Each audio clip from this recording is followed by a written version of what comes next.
Dans la turbulence de l'existence, nous nous retrouvons souvent empêtrés dans les fils de notre propre imagination.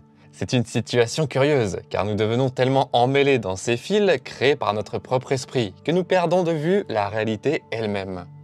La vie est entrelacée de fils d'émotions, mais ce ne sont pas ces émotions elles-mêmes qui nous retiennent, mais notre attachement à elles et la souffrance qui en résulte.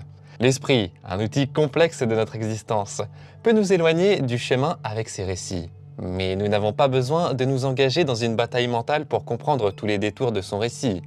Au lieu de cela, nous trouvons la paix dans l'art de percevoir, d'observer sans juger, en réalisant que les créations de l'esprit ne sont pas la base de la réalité. Le but de ce contenu est également d'offrir une perspective selon laquelle l'esprit, bien qu'astucieux et complexe, n'est qu'un compagnon transitoire de notre voyage. Pour notre destination finale, l'essence de notre être nous appelle ici et maintenant.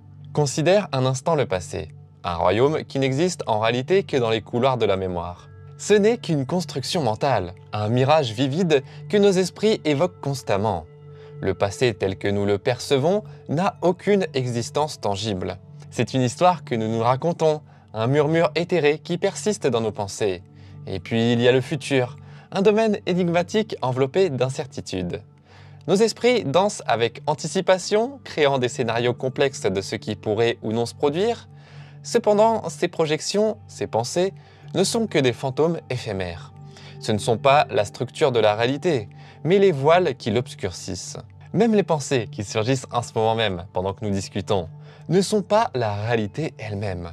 Ce ne sont que des reflets sombres projetés sur le mur de la caverne de la conscience, de simples échos de ce qui est réellement. Donc, pour vivre l'essence de notre vrai moi, nous devons embrasser une vérité fondamentale, une vérité qui transcende les concepts, les mots et les pensées. C'est la vérité indéniable que ce que nous sommes réside dans le moment présent. Nous n'avons pas besoin de réfléchir ou de délibérer sur notre existence ici et maintenant, car nous sommes déjà ici. Nous ne pouvons jamais être ailleurs qu'ici. Notre existence transcende les limites du corps et de l'esprit, car elle est enracinée dans la conscience et la perception. Cependant, même ces étiquettes qui donnent des noms à notre essence échouent à capturer l'essence elle-même. Elles ne servent que de panneaux indicateurs, pointant vers l'expérience indicible d'être. La recherche de la vérité ne nécessite aucun effort épuisant.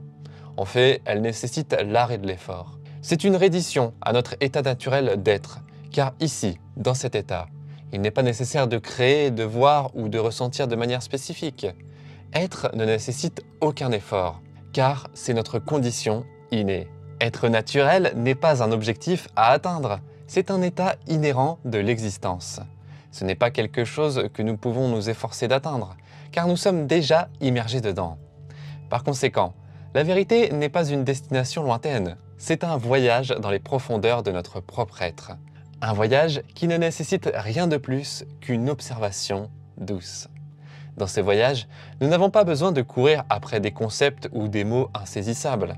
Nous n'avons qu'à tourner notre regard vers l'intérieur et à reconnaître la conscience toujours présente en nous. Car être, c'est être conscient. Et être conscient, c'est être. Donc, permettons-nous simplement d'être, car nous sommes déjà ce que nous cherchons. Il n'y a pas besoin d'acrobatie mentale, il suffit d'ouvrir l'esprit et d'absorber la vérité, car une partie plus profonde de notre être résonnera avec sa véracité. Maintenant, parlons un peu plus du passé. Si nous prenons un moment pour réfléchir un peu plus au passé, nous pouvons réaliser que nous ne pouvons pas l'identifier car il n'existe que dans les limites de notre conscience. Le passé tel que nous le percevons normalement est un fantôme indescriptible, une fabrication mentale. Par exemple, en montrant une photographie de notre enfance, nous pouvons la considérer comme une preuve du passé. Cependant, cela peut être une perception erronée. Les caméras, les photographies, les vidéos, ces outils servent de conteneurs pour encapsuler le moment présent. Cette photographie qui capture votre jeune moi n'a pas été prise à un moment passé, mais dans le présent. Les actions que vous voyez ne peuvent se dérouler que dans le moment présent. Il n'y a aucun moyen de le faire dans le passé. Maintenant, considérons nos souvenirs d'événements qui se sont produits il y a 5 ans, le souvenir d'une expérience profonde, peut-être traumatisante. Ces souvenirs sont-ils une preuve d'un passé qui existe par lui-même? Je ne pense pas. En réalité, les événements se sont produits, Mais ils ne se sont pas déroulés dans les limites d'un passé distinct. Au lieu de cela, ils sont enregistrés sur la toile de votre conscience, liée à la structure de votre être. Le passé, tel que nous le comprenons, n'est pas une entité indépendante, c'est un reflet dans le miroir de nos pensées. Dans sa nature indescriptible, le passé sert de passerelle vers une prise de conscience de soi plus profonde. Plongeons un peu plus profondément dans l'énigme de la mémoire et la nature indescriptible du futur. Les souvenirs ne sont que des créations de notre esprit imaginatif, tandis que le futur reste un mirage qui doit encore se matérialiser. Considérons un instant l'essence de la mémoire. C'est un acte de création mentale, un effort imaginatif. Que l'événement se soit réellement produit ou non, un souvenir est le produit de l'art de notre esprit. Une ébauche mentale qui peut ou non correspondre à la réalité. Dans cette perspective, nous réalisons que les souvenirs, aussi vrais soient-ils, ne sont pas liés au domaine de la réalité. Faisons maintenant un exercice simple. Repensez à un souvenir de votre passé, qu'il s'agisse de votre repas d'hier ou de quelque chose d'aussi profond que vous le souhaitez. Observez à quel point votre esprit tisse sans effort la trame de ce souvenir, le faisant naître dans le théâtre de vos pensées. Et pourtant, lorsque vous examinez votre environnement immédiat, pouvez-vous trouver ce souvenir ici, dans le présent? Ici réside le cœur de notre exploration. Lorsque les créations imaginatives de l'esprit sont mises de côté, ce qui reste est indiscutable, indescriptible. C'est au-delà des mots, au-delà des étiquettes, une dimension de l'expérience qui défie toute description conventionnelle. C'est l'essence même vers laquelle j'ai essayé de vous guider dans de nombreuses vidéos ici sur la chaîne. Une expérience qui ne peut être ressentie, pas articulée. Maintenant, comprenons un peu mieux le domaine du futur. Le futur, tel que nous l'imaginons normalement, est un trésor d'histoire et de scénarios fantastiques également créés par notre esprit. Cependant, c'est un fantôme, un spectre qui ne s'est jamais vraiment matérialisé. N'avez-vous pas entendu le vieil adage « Demain n'arrive jamais ». Demain, le futur reste un horizon perpétuel qui recule à mesure que nous nous en approchons. Faites une pause un instant et réfléchissez-y. Avez-vous jamais réellement vécu le futur? Avez-vous jamais été dans le royaume de demain et touché son essence? Le futur, tout comme le passé, reste une construction de l'esprit, un domaine que nous méditons, discutons et rêvons, mais qui échappe toujours à notre emprise. Alors que nous approfondissons ce concept, nous découvrons deux réalités distinctes. L'une née de la construction de l'esprit et l'autre un état transcendant de l'être. Dans ces dimensions contrastées, nous trouvons la clé pour choisir notre propre chemin. Un chemin qui mène soit à un labyrinthe mental, soit à un état de profonde illumination. Tout d'abord, considérons la réalité créée par l'esprit, un domaine que nous pourrions comparer à un enfer figuratif.